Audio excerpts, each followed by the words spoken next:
ঘৰৰ এইটো দিশত ঝাৰু ৰাখিলে অসন্তুষ্ট হয় দেৱী মা লক্ষ্মী। ঘৰত দেখা দিয়ে দৰিদ্ৰতা আৰু বেমাৰে। আমাৰ জীৱনত বাস্তুৰ বিশেষ গুৰুত্ব আছে। যদি বাস্তুৰ মতে ঘৰ বা কৰ্মক্ষেত্ৰ নিৰ্মাণ কৰা নহয়, তেন্তে মানুহৰ জীৱনত দৰিদ্ৰতাই প্ৰাধান্য পায়। ইয়াৰ লগতে ব্যক্তিজনৰ অৰ্থনৈতিক অৱস্থাও ভাল নহয়। ইয়াৰ মূল কাৰণ দুটা। প্ৰথমতে, ঘৰটো বাস্তুৰ মতে নিৰ্মাণ কৰিব নালাগে। লগতে বাস্তুৰ মতে ঘৰৰ অন্যান্য সামগ্ৰী ৰখা নহয়। ইয়াত আমি ঘৰত ঝাৰু লগোৱা আৰু ৰখাৰ কি কি নিয়ম আছে সেই বিষয়ে কথা পাতিবলৈ ওলাইছোঁ। ঝাৰু প্ৰয়োগ আৰু ৰখাৰ নিয়ম জানো আহক। এই দিশত ঝাৰু নাৰাখিব।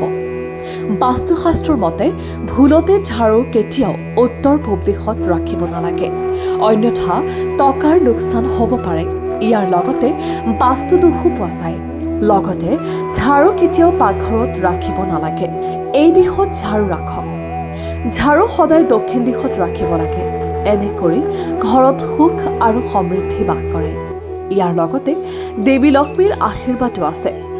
ঝাৰু সদায় লুকুৱাই ৰাখক। বাস্তুশাস্ত্ৰৰ মতে ঝাৰু সদায় লুকুৱাই ৰাখিব লাগে। ঝাৰুটো মুকলি ঠাইত ৰাখিলে ধনৰ লোকচান হ'ব পাৰে বুলি বিশ্বাস কৰা হয়। সেইবাবে ঝাৰুটো সদায় আনৰ চকুৰ পৰা আঁতৰত ৰাখিব লাগে।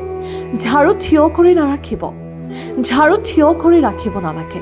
এই কাম কৰিলে ঘৰত নেতিবাচকতাই প্ৰাধান্য পায় আৰু ধন অপচয় হয়। সেইবাবেই ঝাৰুটো সদায় মাটিত পৰি থাকিব লাগে। ঝাৰুত ভৰি নিদিব। বাস্তুশাস্ত্ৰৰ মতে ঝাৰু স্পৰ্শ কৰিব নালাগে, কাৰণ ইয়াৰ ফলত মাতৃলক্ষ্মীৰ খং উঠে আৰু বাস্তুদোষ অনুভৱ হয়। আনহাতে ভুলতে ভৰিৰ ওপৰত পৰিলে পিছত চুই সেৱা কৰক। ভঙা ঝাৰু ব্যৱহাৰ নকৰিব। ভঙা ঝাৰু কেতিয়াও ব্যৱহাৰ কৰিব নালাগে, কাৰণ বাস্তুত ভঙা ঝাৰুৰ ব্যৱহাৰ নিষিদ্ধ বুলি কোৱা হৈছে। এনে কৰিলে মাতৃলক্ষ্মীৰ খং উঠিব পাৰে আৰু ঘৰখনত নেতিবাচকতাই বাস কৰে।